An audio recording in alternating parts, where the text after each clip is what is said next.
Mehran Kamrava. He's a professor of government at Georgetown University in Qatar. He joins me now from Doha. Thank you very much for joining us on the NewsHour. Now, the challenges, the demands of this may well be challenging for the Israeli government, but you could say at least this dialogue is open and it's happening.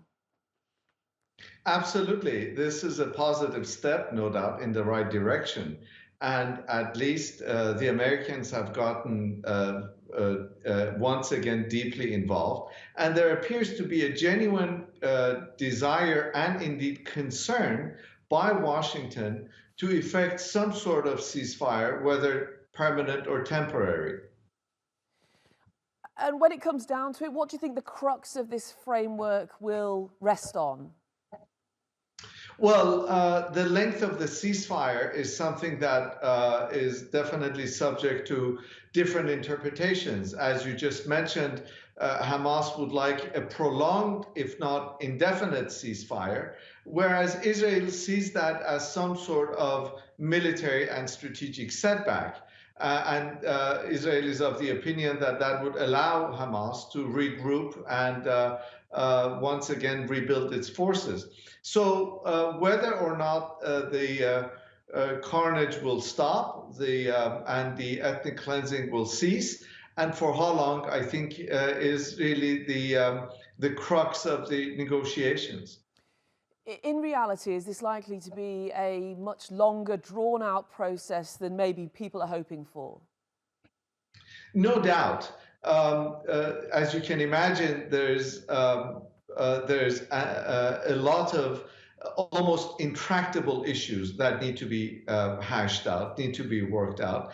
But if there's any positive element here, it is the fact that for purely political reasons, the United States would like to see an end to the war, because let's not forget that the American elections are looming, and whatever happens in Gaza and in Palestine and Israel is bound to have consequences on the American electorate and on the American elections. So the Americans are quite eager now to effect some sort of ceasefire.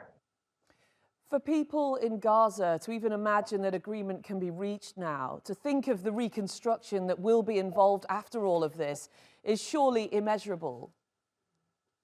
No doubt, the misery of Palestinians will not end when Israeli bombs stop raining on them.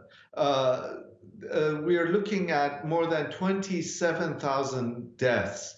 How many families have had broken lives, homes destroyed, lives disrupted? And this is going to take generations to recover from.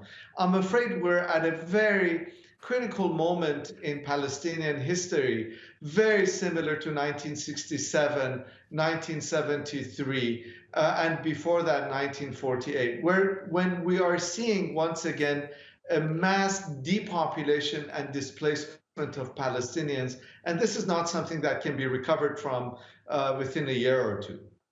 All right, Mehran Kamrava, Professor of Government at Georgetown University in Qatar. Thank you for that insight.